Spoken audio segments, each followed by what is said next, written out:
का 2 मिनट जाप करें।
सहनो भुनक्तु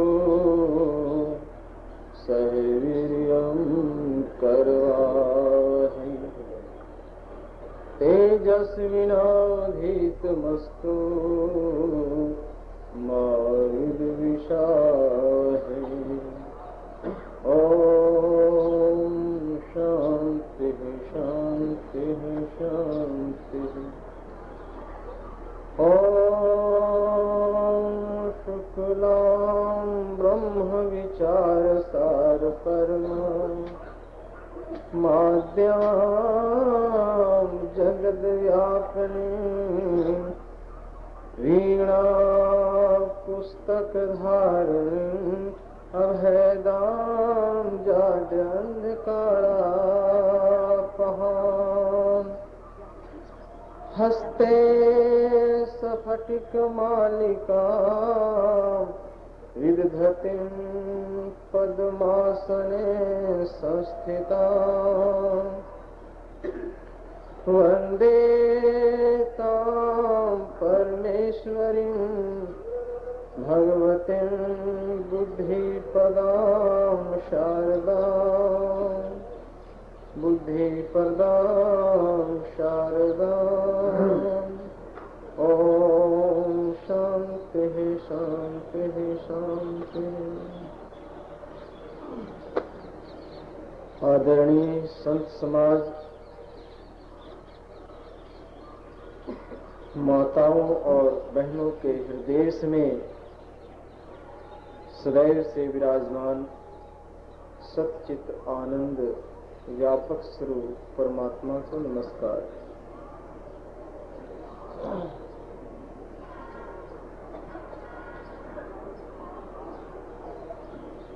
जादू दूजा कोई नहीं, दूजा मन की दौड़, दौड़ गई दौड़ मिटी दूजा गई, वस्तु ठौर की ठौर।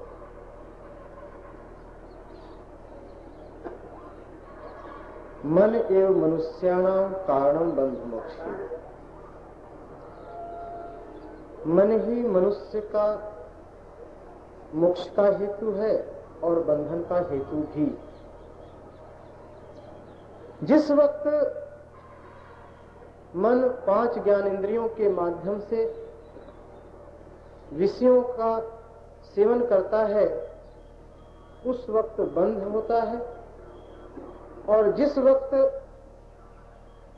5 ज्ञानेंद्रियों को निरोध कर मन अंतर्मुख होता है, अर्थात अपने स्वरूप की ओर जाता है, तो फल व्याप्ति से नहीं बल्कि वृत्ति व्याप्ति से परमात्मा का साक्षात्कार होता है। सज्जनों, मनुष्य का जन्म एक तो माता पिता के संयोग से, रजबीज के संयोग से होता है, और दूसरा जन्म गुरु और शिष्य के संभोग से होता है। पहला जन्म जो माता पिता के संयोग से होता है, वह यह अन्नमय शरीर जो आप देख रहे हैं उसका होता है।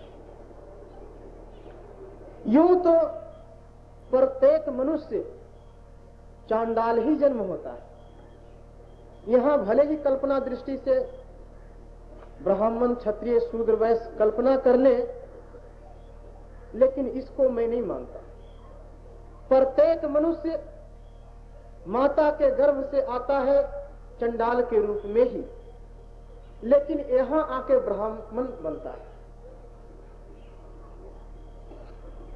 जिसकी दृष्टि शरीर के ऊपर है वह शूद्र है, वह चांडाल है, और जिसकी दृष्टि अपने स्वरूप के ऊपर है वह ब्राह्मण है। ब्रह्म बिंदेशो ब्राह्मण। जिसने अपने स्वरूप का साक्षात्कार कर लिया, जिसने ब्रह्म तत्व की उपलब्धि कर ली, वह ब्राह्मण है। और जो शरीर के लेवल पर जीता है, शरीर के तह पर जीता है, वह शूद्र है, वो चंडाल है। अब आप जजमेंट कर लो कि मैं शूद्र हूं, चांडाल हूं या ब्राह्मण हूं। ब्राह्मण होने से कोई ब्राह्मण नहीं होता और शूद्र होने से कोई शूद्र नहीं होता। शूद्र भी ब्राह्मण हो सकता है और ब्राह्मण भी चांडाल हो सकता है। एक समय की बात है, उद्दालक नाम का एक ऋषि था। वह जाति का भी ब्राह्मण था और उसने ब्राह्मणत्व को भी उपलब्ध कर लिया था। उसने अपने पुत्र श्वेत केतु को कहा कि पुत्र श्वेत केतु, गुरु के पास जाओ और ब्राह्मण बन के लौटना। गुरु के समीप जाओ, उनकी सेवा करना, उनकी आज्ञा को मानना और ब्राह्मण होकर लौटना। श्वेत केतु ने कहा, मैं तो ब्राह्मण हूं ही, फिर ब्राह्मण क्या बनना। उद्दालक ऋषि ने कहा कि मेरे कुल में आज तक कोई जाति का ब्राह्मण नहीं हुआ है, वह ब्रह्म को जानकर ब्राह्मण हुआ है। उसने अपनी पिता की आज्ञा को मानकर गया गुरु के पास और 14 वर्ष सारी विद्याओं को, 4 वेद, 6 शास्त्र, 18 पुराण, 27 स्मृतियां का अध्ययन करके वो लौटा। जब वह पिता के पास लौटा तो जिस तरह से आजकल के लोग थोड़ा 2 क्लास पढ़ लेते हैं ना, तो पैंट में दोनों हाथ रखते हैं और पिता के सामने अकड़ के बात करते हैं। अब पिता का सत्कार नहीं करते, माता का सत्कार नहीं करते। इसी तरह से उसे विद्या का अहंकार हो गया कि पिता तो मूर्ख है, इसे क्या पता। उसने आकर के ऊंचा बैठ लिया और प्रणाम भी नहीं किया अपने पिता को। उद्दालक ऋषि ने सोचा, मैं तो सोचा था कि ये ब्राह्मण बन के लौटेगा, लेकिन ये तो अहंकार का बोझ अपने सर के ऊपर लेके आया है। किस तरह इसकी अहंकार की निवृत्ति हो। इसलिए उद्दालक ऋषि ने श्वेत केतु से पूछा, बेटा तुमने सारी विद्याओं को पढ़ लिए हो। श्वेत केतु ने कहा, हाँ पिताजी, जितने भी विद्याएं थी गुरु के समीप सारे में मैं प्रवीण हो गया हूं, सारे शास्त्रों का अध्ययन कर लिया हूं, मुझे कुछ पढ़ना बाकी नहीं रहा। वहां पर उद्दालक ऋषि ने कहा कि कस्मिन विज्ञाते सर्वभि भवति थी। किसको जानने से सब कुछ जाना जाता है, किसको पाने से सब कुछ पाया जाता है। श्वेत केतु कहता है, ऐसी कोई विद्या होता नहीं कि किसी एक को पाने से सब कुछ पाया जाता है, और कोई ऐसी जानना नहीं है कि जिसको एक को जानने से सब कुछ जाना जाता है। ऐसा तो ऋषि के पास था भी नहीं और होता भी नहीं। जब श्वेत केतु ने कहा कि ऐसी कोई विद्या संसार में नहीं है जो कि एक के जानने से सब कुछ जाना जाता है, एक को पाने से सब कुछ पाया जाता है, तो वहां पर उद्दालक ऋषि ने आश्चर्य होकर के एक मुट्ठी रेत का उठाया और कहा, बेटा अभी तुम यह जो सारा देख रहे हो पर्वत, इतने में से सिर्फ एक मुट्ठी विद्या तुम प्राप्त किए और अभी सारा पर्वत, इतना विद्या तुम्हारी अभी बाकी है। सज्जनों, संसार का ज्ञान, संसार की विद्या परमात्मा की दृष्टिकोण से कुछ भी नहीं है। इसीलिए कहा गया है जिस वक्त मनुष्य संसार की सारी विद्याओं को पढ़ लेता है उस वक्त परमात्मा की ओर जाने की उसका पहला कदम होता है। जिस वक्त एमए की डिग्री कर लेता है, पीएचडी कर लेता है और भी डिलीट कर लेता है, लेकिन परमात्मा की ओर जाने के लिए उसका पहला ही कदम होता है। वहां पर उद्दालक ऋषि ने कहा कि जाओ उस गुरु के पास और सेवा करके फिर विद्या पढ़ के आना, अभी तो तुम कुछ भी विद्या नहीं पढ़े। उद्दालक ने कहा कि पिताजी, गुरु जी के पास ऐसी कोई विद्या नहीं है, क्योंकि उनके साथ मेरा बहुत प्रेम, बहुत लगाव था। उन्होंने जो है सो सब विद्याएं मुझको दी। यदि उनके पास ऐसी भी विद्या होता तो जरूर उसने देता। उस श्वेत केतु का अहंकार निवृत्त हो गया था। उसने चरणों पर गिर पड़ा और कहा, पिताजी, यदि कोई ऐसी विद्या है कि एकस्मिन विज्ञाते सर्वविद भवति, एक को जानने से सब कुछ जाना जाता है, एक को पाने से सब कुछ पाया जाता है, तो कृपा दृष्टि करके उस विद्या को मेरे प्रति आप अनुग्रह करें। तो उसके बाद उद्दालक ऋषि ने 9 बार छांदोग्य उपनिषद आप पढ़ेंगे, उसमें 9 बार तत्वमसि तत्वमसि तत्वमसि युक्ति युक्त उन्होंने जो है सो उपदेश दिया। तत्पश्चात उनको जब तत्वमसि तत्वमसि, हे उद्दालक, हे श्वेत केतु, तुम वही हो, तुम वही हो, तुम वही हो, you are he, you are he, जब उसे बार बार रिपीट किया अनेक अनेक युक्तियों से, तो उसे ये बोध हुआ, अहम ब्रह्मास्मि, अयम आत्मा ब्रह्म, मैं वही हूं जिसको मैं खोज रहा हूं। उसके पश्चात, क्योंकि कारण को जानने से कार्य जाना ही जाता है, जिस तरह से यह टेप रिकॉर्डर चाहे संसार के जो भी वस्तु 5 तत्वों से बना है और 5 तत्वों का मूल कारण मात्र एक ब्रह्म ही है। लेकिन यदि ब्रह्म तत्व को जान लिया जाए, अधिष्ठान को जान लिया जाए, तो अधिष्ठित जो वस्तु सारा है वो जाना ही जाएगा, क्योंकि वेदांत का सिद्धांत है अध्यस्त वस्तु अधिष्ठान का स्वरूप होता है। यह जो सारा संसार विद्यमान आपको नजर आ रहा है, यह वास्तविक में ऐसा नहीं है। अध्यास किसे कहते हैं, भ्रम किसे कहते हैं, इसकी परिभाषा मैं आपको बहुत आसान तरीके से बताता हूं। भ्रम, अध्यास उसे कहते हैं जो कि जिस रूप में आप देख रहे हैं वस्तु को, और वस्तु का जो वास्तविक स्वरूप है वो नजर ना आवे, किसी और रूप से नजर आवे, उसी को अध्यास कहते हैं। उदाहरण स्वरूप, यहाँ पर कोई रस्सी पड़ा हो और रस्सी को रस्सी रूप ना जान करके सर्व रूप से जानते हैं, तो यह अध्यास है। रेगिस्तान में बालू में ऐसा होता है गर्मी के मौसम में कि सूर्य का जब किरण पड़ता है तो रिफ्लेक्शन होने के कारण जल प्रतीत होता है। वास्तविक में रेत ही रेत है, लेकिन व्यक्ति को जल प्रतीत होता है, इसी को अध्यास कहते हैं। वस्तु हो कुछ और प्रतीत हो कुछ और, इसी को अध्यास कहते हैं। तो सज्जनों, यह सारा संसार जो विद्यमान है, यह अधिष्ठान स्वरूप ब्रह्म में कल्पित है, अध्यस्त है, और कल्पित वस्तु अधिष्ठान का स्वरूप होता है। इसलिए याद रखो, यह सारा संसार जो कल्पित ब्रह्म में है, यह ब्रह्म स्वरूप ही है। जिस प्रकार से सागर में बर्फ जम जाता है, वह बर्फ जल से ही बनता है और जल के सहारे ही टिका रहता है, और सूर्य की रोशनी पड़ने पर जल में ही लय हो जाता है।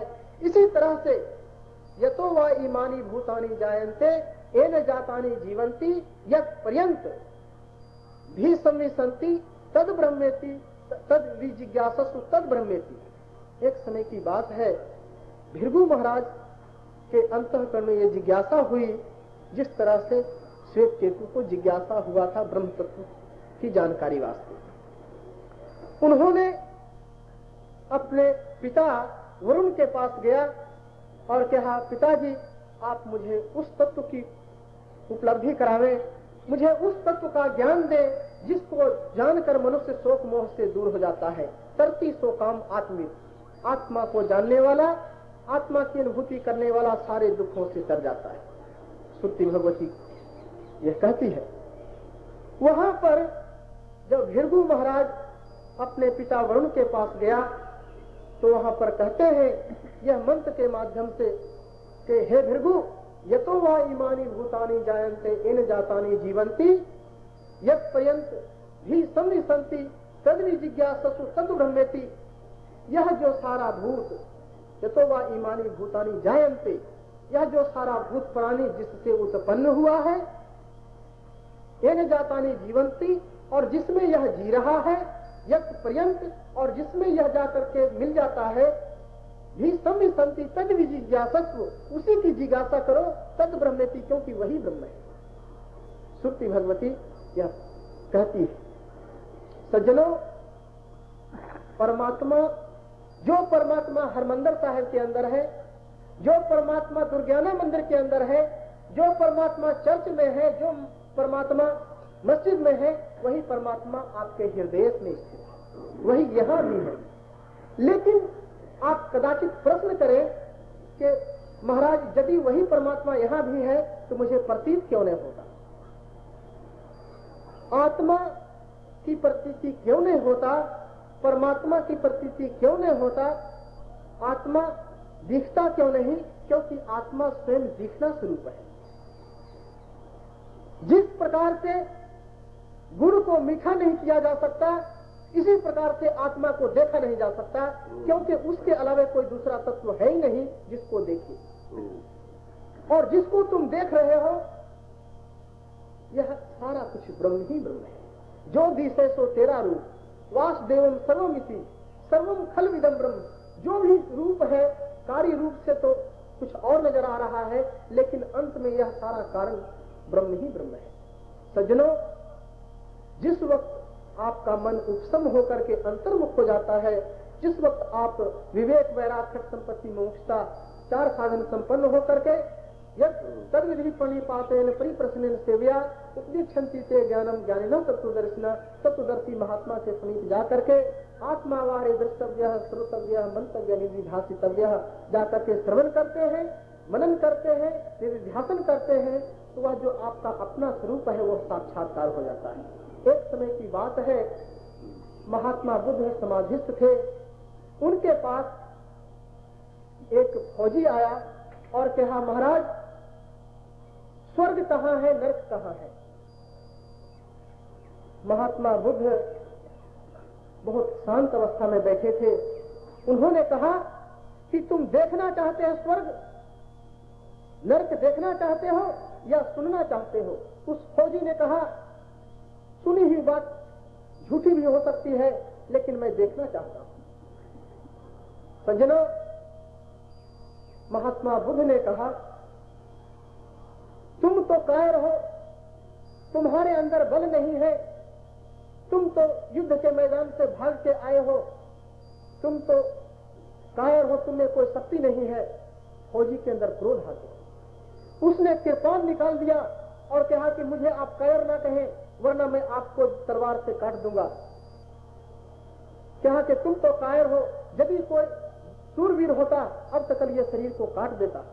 उसके अंदर और क्रोध उत्पन्न हो गया उस फौजी के अंदर, और तलवार निकाल दिया और निकालकर महात्मा बुद्ध के ऊपर चलाने लगा। महात्मा बुद्ध ने कहा, एक मिनट ठहर जाओ।